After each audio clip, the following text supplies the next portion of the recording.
Friends ఎలా ఉన్నారు? ముందుగా అందరికీ సంక్రాంతి భోగి కనుమ శుభాకాంక్షలు. చూస్తున్నాం కదా, మనం చాలా ఈజీగా ఇంట్లో ఉన్న దాంతోనే సపోటా జ్యూస్ చేసుకోవచ్చు. లేదు అనుకుంటే మనం చక్కగా చిన్న అట్టపొడి తీసుకున్నాం కదా, అమృతపాణి అంటారు. ఇది సపోటా కలిపి కొంచెం షుగర్ వేసుకొని పాలు వేసుకొని ఈ రెండు కలిపి కూడా మనం జ్యూస్ చేసుకోవచ్చు. నేనైతే ఇప్పుడు ఏం చేస్తాను అంటే కొంచెం షుగర్ వేస్తాను, కొంచెం మనం మిల్క్ వేస్తాము. మనం ఫస్ట్ బాయిల్ చేసి చల్లారిన మిల్క్ తీసుకోవాలి. అలాగే సపోటా జ్యూస్ అయితే నేను ఇంట్లో ఈజీగా ప్రిపేర్ చేసేస్తాను. మరి చూసినాగా ఫ్రెండ్స్, చక్కగా మనం సపోటా జ్యూస్కి అయితే చక్కగా జ్యూసర్ మాత్రమే పెట్టేసాము. జ్యూసర్ అంటే మనకి జ్యూస్ తీసే జ్యూసర్ పెడితే చక్కగా నీట్గా వస్తుంది. మనం కొంచెం షుగర్ యాడ్ చేసేద్దాము. చక్కెర కొంచెం వేసుకోవాలి. అలాగే కొంచెం హాట్ వాటర్, గరం పానీ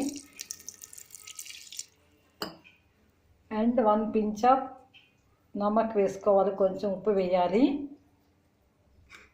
అలాగే చూస్తున్నాం కదా, సపోటా చక్కగా మన స్కిన్ తీసేసి నీట్గా పెట్టుకున్న సపోటా ఒక 1/2 కిలో సపోటా తీసుకోవాలి. ఇద్దరికి జ్యూస్ వస్తుంది. అలాగే చూస్తున్నాం కదా, మనం కొంచెం వేడి పాలు వేసేద్దాం. గోరువెచ్చగా ఉన్నప్పుడు వేయాలి పాలు. మీగడతో పాలు వేసాను చూస్తున్నారు కదా. తోడా గరం దూద్ చూస్తున్నాం. లెమన్ నీము డ్రాప్స్ 1 డ్రాప్ వేద్దాం అంతే. అంటే వెరీ టేస్టీగా ఉంటుంది మనకి. చూసినాగా ఫ్రెండ్స్, ఇవన్నీ కలిపి మనం చక్కగా చేసేసుకున్నాం సపోటా జ్యూస్. అది హైజెనిక్గా ఇంట్లో చేసుకున్న జ్యూస్.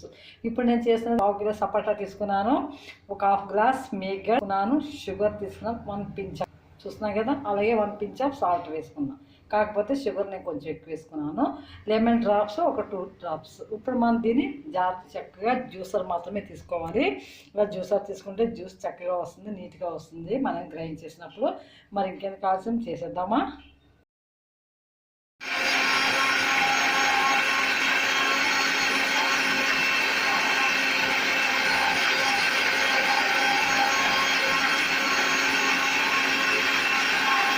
చక్కగా మనం సర్వింగ్ బౌల్ తీసేసుకున్నాక జ్యూస్ అయితే వేసేద్దాము. చక్కగా మనకి ఒక లోట జ్యూస్ వచ్చింది. చాలా హైజెనిక్గా మన ఇంట్లో చేసుకుంటే ఇద్దరికి వస్తుంది. ఇలా మీరు కూడా సపోటా జ్యూస్ చేసుకోండి. ఒకవేళ ఎవరికైనా షుగర్ ఉందనుకుంటే కొంచెం పచ్చి సపోటా తీసుకోండి. అలాగే షుగర్ బదులు చక్కగా కొంచెం హనీ వేసుకోవచ్చు. లేదనుకుంటే బెల్లం సిరప్ వేసుకోవచ్చు. చాలా బాగుంటుంది. ఇలా అందరూ చేసుకోండి. హైజెనిక్గా తాగండి సపోటా జ్యూస్. ఓకేనా? బై బై ఫ్రెండ్స్, మళ్ళీ కలుస్తాను.